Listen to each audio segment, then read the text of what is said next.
Hey, this is Smiley Dave for the Heavy Music Awards. On the night, I'm going to be working the red carpet, but right now I'm talking to the people back in this beast of an event. And this is Scott from Rocksteady. How you doing, man? Hey, good. Very good, thank you. Good.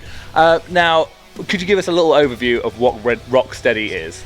I definitely can. It's my day job and something I'm totally passionate about. So we are the UK's largest rock school. We're teaching over 11,000 4 to 10-year-olds to be in their own rock and pop bands. So we're on a mission to inspire every kid with confidence and to find themselves.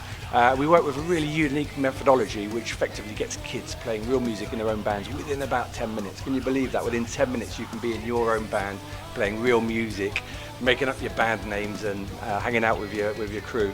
So that's what we're about, and we're on a mission to take Rocksteady to the masses across the country. We employ incredible musicians on a full-time permanent basis, so there you go. If you thought you couldn't be a musician and have a full-time job, there you go, come and see us. But we get these really inspirational characters into schools, inspiring the kids and taking them through the path of becoming a rock star and a rock band, and just finding themselves and find the ways to express themselves that isn't just one size fits all, maths, English, etc. Is there a space where you tell them about ego risers, like how to deal with that sort of side of thing, or like what to ask on a rider? Ask for? Do you know what? They are surprisingly aware of that kind of stuff. They're at that age where there's a massive degree of honesty and they're not afraid to tell you exactly what they want and how. Sweets yesterday, that's when I wanted them. Exactly. Yeah. Haribo rider, there you go. Now, what made you want to get involved in the HMAs? Well, our team of musicians are out there every day inspiring the next generation of rock stars. So what I wanted to do is do something that maybe inspires them. And a lot of people in the business were talking about the Heavy Music Awards, and my little brother mentioned it. He works over at Krang, and I was talking to him about cool stuff going on that we could get involved in. And he said, "Oh, these guys are doing something really fresh and different. Why don't you go and have a conversation?" So it was just like a natural fit and something where we can say to our staff, we're doing something for you. This is the music that you like. This is the kind of scene that you're into. So your company being involved in that is pretty cool. Is rock and metal like something that predominantly is played at Rocksteady? It's a mixture. I mean, rock is a bit of an attitude, isn't it?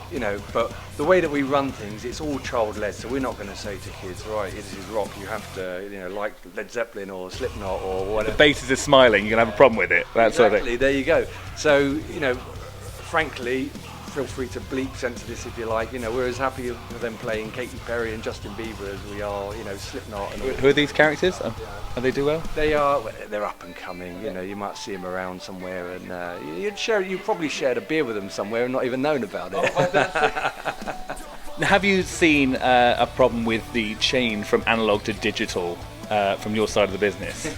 No, these kids don't know what analog is. They're like those, when they do those quizzes on Facebook of, do you recognise this picture, and it's a cassette or a VHS. That's what those quizzes are for, is for our kids that are going like, I know what, they're digital natives, they live in the cloud, they've got no concept of Woolworths and, vinyl and, well, no, actually to be fair, vinyl's doing all right, but, cassette tapes and, even CDs and stuff like that, it's... The analog world is they'll probably read about it in history. When I DJ and I occasionally bring CDs, so they haven't got a USB thing, and they just look at the CDs like it's a part of a natural history museum, like they're getting selfies with it. Like is that like an early twirly, or something like that, early twister? What are you most excited about when it comes to the Heavy Music Awards?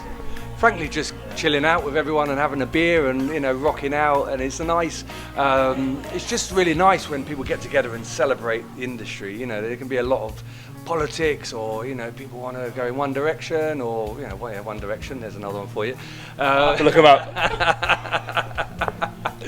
But basically having a party, and I grew up on Kerrang Awards and stuff like that, and it's all about getting drunk and being with people that inspire you, being a musician and being inspired by other musicians and rocking out with people that, my background is music TV. I was in sort of music TV for 17 years. So just, when you're at parties and you bump into people, it's like, when you're at weddings or whatever, you bump into that person you haven't seen for ages and you remember how much of a bond you have and you get pissed and you end up somewhere and it's the best night ever and then you forget it all by, the next morning because your mind's gone blank for everything you've drunk.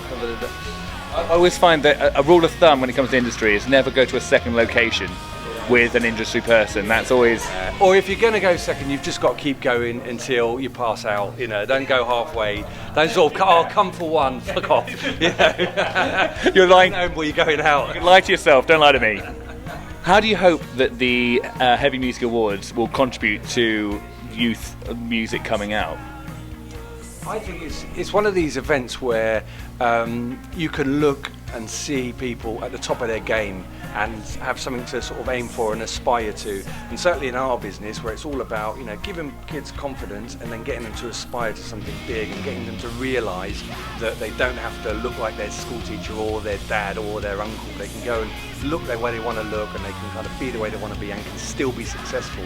So something like the HMAs is saying, right, these guys they didn't go to school or they funked off or they whatever in and out of prison. I don't know, maybe I shouldn't say that, but anyway, they haven't taken a traditional path. Finding out some truths. They've reached the top of their game and that's all right and it's really cool. Yeah. So it's all right to dress in a certain way, like a certain music and still be successful and still have sort of big ambitions for yourself. They don't have to follow the cookie cutter way of life.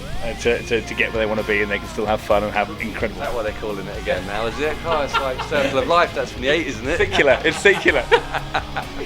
Thank you very much, Scott. Cheers, pleasure, thank you very much.